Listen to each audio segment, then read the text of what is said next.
Unis par ce lien presque sacré du sport, Stéphane Seri, déficient visuel, et son guide Cédric Boyer courent ensemble depuis 4 ans, de mieux en mieux coordonnés car de plus en plus complices, avec des codes et des signaux qui leur permettent d'avancer d'un même pas sur les routes comme dans les sentiers de trail.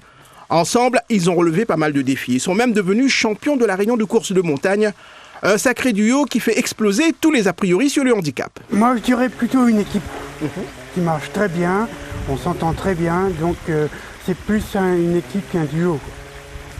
C'est un duo qui marche à la perfection. Stéphane, c'était plus quelqu'un qui courait sur route.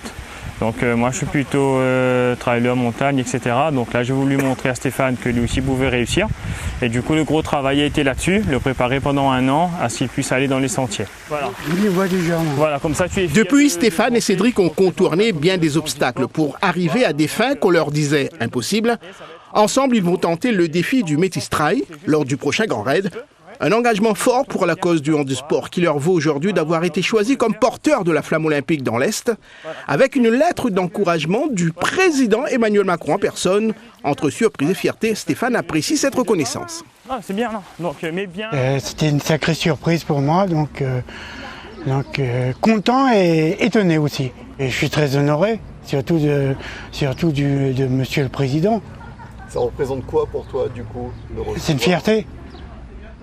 C'est une fierté pour moi, pour les parents, que leur fils porte la flamme. J'aurai le trac. Il y aura du monde là sur le parcours. Il y aura du monde. Ouais.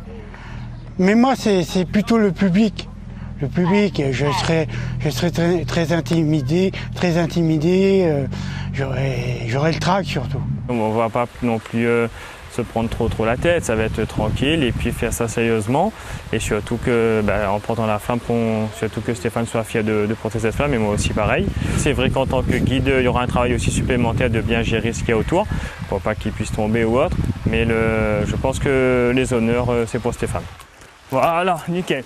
Ensemble, Stéphane et son guide Cédric vont encore faire honneur au Handisport Pays ce 12 juin, en portant haut et fier la flamme olympique, et ainsi prouver au plus grand nombre que le handicap n'empêche pas d'établir les performances. Ta main et le bras.